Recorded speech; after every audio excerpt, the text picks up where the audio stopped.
So we've all been there on Sunday night. You sit down to plan your week, hoping to feel organized, but by the time you list everything you need to do for your boss, your side hustle, your family, your house, you don't feel organized, right? You just feel paralyzed. Why? Well, it's simple. Your planning system is just too complex. You are trying to manage your 9 to 5, your side hustle, your family with a to-do list that is just too long. So today I am sharing my high-impact minimalist weekly system that isn't about scheduling every minute of your life. It is about doing less but achieving more. So we're going to strip away the fluff, the distractions, and focus on the 3 core pillars that actually move the needle. Now, a minimalist system still needs structure. So I've created a free 7-step weekly reset blueprint that walks you through the exact process I'm about to show you. It covers everything from how to review your previous week to how to identify your top priorities without getting overwhelmed. So simply comment weekly reset down below. I'm going to send it to you, or you can go to the description box and download the guide for yourself. Now, if you are an ambitious professional looking for productivity strategies that work in the real world, not just on Instagram, I want you to hit that subscribe button. I help ambitious professionals build realistic productivity systems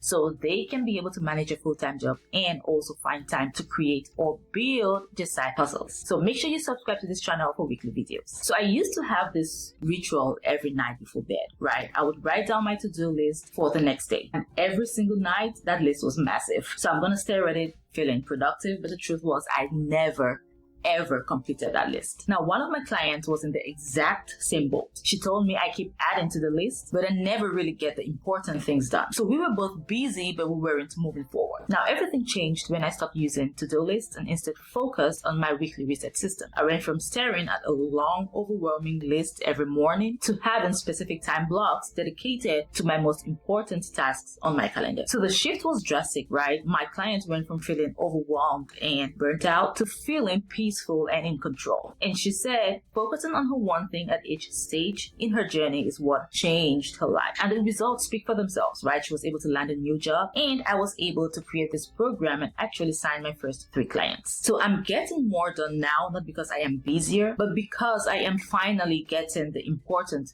things done. So I don't carry over tasks anymore. That doesn't really happen. That's because for the most part, I know how much I can accomplish within a specific time frame. The reason why most weekly plans fail is because they are simply wish lists. You write down 50 things you hope to do, and when you only do 5, you feel like a failure. To fix this, we're going to use the rule of 3 anchors. So first, you're going to do your brain dump, right? Get it all out of your head. But then I want you to look at that messy list and ask yourself, if I was sick for half the week, what are the only things that must absolutely happen? Now, you're allowed to pick exactly 1 task for each category. The first is going to be your 9 to 5 anchor. So what is the one major deliverable that keeps your boss happy and keeps your job secure? Maybe that looks like submitting some report, right?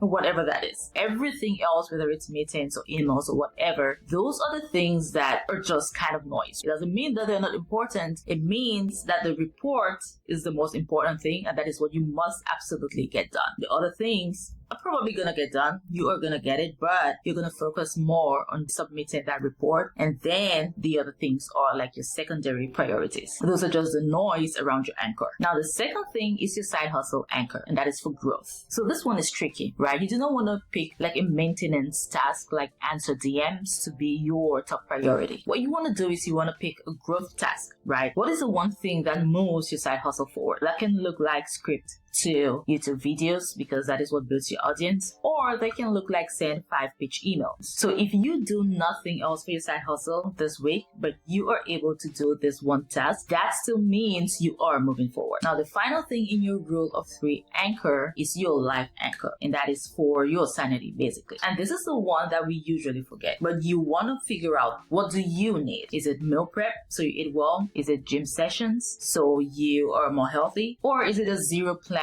Saturday morning so you can just rest? And you want to treat this with the same respect as your work meetings or your work sessions. These 3 anchors doesn't always have to be the same at all times. You can have different anchors during different periods of your life. Sometimes your anchors can include your family, it can include your work, and your personal life, depending on the season of your life. So each season of your life is probably going to have different anchors. But the point is, you always want these non-negotiable anchors to be 3. And this has nothing to do with the normal day-to-day stuff that you do for your life, for your family. However, if there are important tasks, needle-moving tasks for your family, for your life, for your job, for your side hustle, these are the things that you really want to focus on. Make sure that you have those 3 non-negotiable tasks that you focus on. Those are the 3 top priorities that you're going to focus on. And once you have these 3, you want to make sure you write it down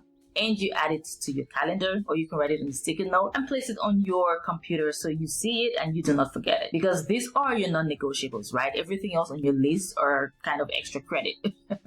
What you're really focusing on are the non-negotiables. These are the things that you absolutely must get done. So this shift in perspective stops the guilt and starts the momentum. So this brings us to the second point. Once you have your 3 anchors, you need to find a place to house them. You need to find a place for them to live. Now, most people have what I call the confetti calendar. And this is where you do something like write an email at 8 a.m., you check Slack at 8:15, you work on your side hustle for like 20 minutes during lunch, and then you try to film a video at 9 p.m. after work. Now, this right here is why you are exhausted. Because every time you switch tasks, your brain burns energy in order to refocus. So we fix this using the ritual of batching. Now, the first step is the CEO meeting. And this is where you need a recurring appointment with yourself to actually set your schedule. And this is where you can do that every Saturday, every Sunday, or every Friday evening. That depends on you and your schedule, where you actually have 30 minutes to 45 minutes, maybe 15 minutes sometimes, where you can set your schedule for the week. So know that this time is not to do work. It is actually time for you to assign the work. So you're going to look at your 3 anchors, and then you're going to block out the time for them first. For most people, or some people, you're going to have this reoccurring block. So you do not really need to like find time to block it out, since it's already reoccurring on your calendar, depending on your schedule and depending on your life, like your journey, your circumstance, right? Some people just have these reoccurring blocks because their lives are really routine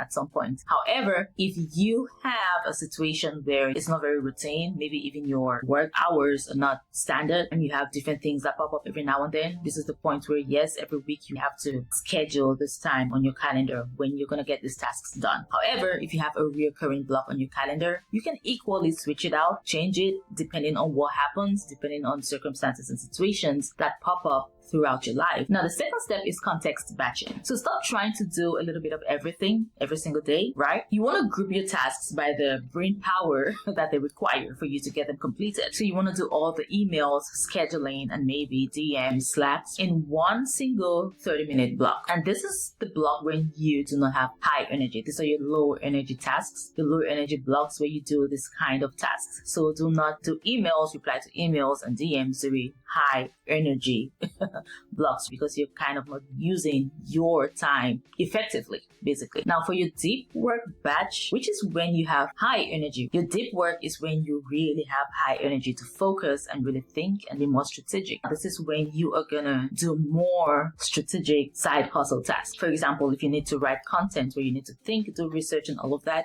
you might want to block out maybe a morning on Saturdays, because you do not work in the mornings. If you are a morning person and you feel like you have more energy in the morning, maybe Saturday mornings is a good time for you to block out like 2 hours to focus on that kind of deep work, content writing, content strategy. Now, you do not want to check emails during this block, to DMs during this blocks. You don't want to do laundry during this blocks. This is your deep work, high focus, high energy block. So you really want to use that time in the most effective way possible. So think of it like laundry. You're not just going to wash one t-shirt at a time, right? Doesn't make sense. So you want to treat your creative work and your emails as such, because that is more effective. Now, quick question about your planning habits. When do you usually plan your week? Are you a Friday afternoon planner before you leave from work? Or are you a Sunday evening planner before the week starts and everything just occupies your whole week? Please comment below. I'd love to know. So the final piece is the secret sauce, right? You have your 3 anchors, you have your time blocks, but here's where most people are going to fail, unfortunately. You sit down for a 2-hour block, you try to make your work perfect, you get frustrated when it's not, or when you don't feel like it's perfect enough for you, and then you finish nothing. Now, for your side hustle, I want you to to adopt the minimum viable effort mindset. So if your goal is to kind of launch a website, your goal for the week is really not to launch the perfect website. That shouldn't be your mindset. It doesn't have to be a cinematic masterpiece. Your goal is the zero draft. And here's what I mean. If you're writing a long blog post, the zero draft is just bullet points and messy sentences. That should count as done for the time that you have. Now, if you're filming, your zero draft should be one take with bad lighting. Yes, I know I do it sometimes because that is what I can do at the time. And that right there counts as done for me. Now, why do you want to do this? It's simple. Because you cannot fix a blank page. However, you can edit a bad page. So the MVE, which is the minimum viable effort, gets you to that point where you can actually edit. It gets you to the editing phase. Also, I want you to know that perfectionism expands to fill the time that you have available. If you give yourself all Saturday to write a newsletter, it will take all Saturday, right? So what you want to do is you want to give yourself half the time you think you're going to need in order to get the task done. So you're going to tell yourself, I have 60 minutes to get my zero draft done and completed. You're going to realize that you're actually going to get a lot done because it forces your brain to stop obsessing over fonts and really start focusing on the core value. So stop trying to get an A+ on every assignment or every task. In the early stages of your side hustle, be mindful, it's okay. You're going to work yourself up to the A place, right? I don't know if you ever get to the A+ because you always want more, but whatever, but you want to focus on just getting the minimum viable effort done for the most part, just getting it started, just push out whatever it is that you've done and then improve from there. You're going to improve. You're always going to improve. But if you only want to make it perfect, you're really never ever going to get anything completed. So planning doesn't really have to be a burden. It should be the thing that actually lifts the burden off your shoulders. By shifting to the rule of 3, batching your energy and aiming for the minimum viable effort, you actually build a week that is productive and peaceful. So stop overcomplicating your life by creating a wish list and start controlling your day by actually planning your week and focusing on what is most important to get you closer to your goals. If you want the exact checklist I use to run the system, including the questions I ask during my weekly review and how I spot my batch windows, you need my 7-step weekly reset blueprint. This has all of the steps in the blueprint so you're going to plan your week with confidence and clarity. So simply go down to the comment section and comment weekly reset. I'm going to send that to you, or you can go to the description box below and download the guide for yourself. Thanks so much for watching. If you like this video, please give it a thumbs up, subscribe to this channel, and please share the video with someone who needs a productivity boost. Also, make sure you watch the video on the screen next. Thanks again. I'll see you in the next one. Bye.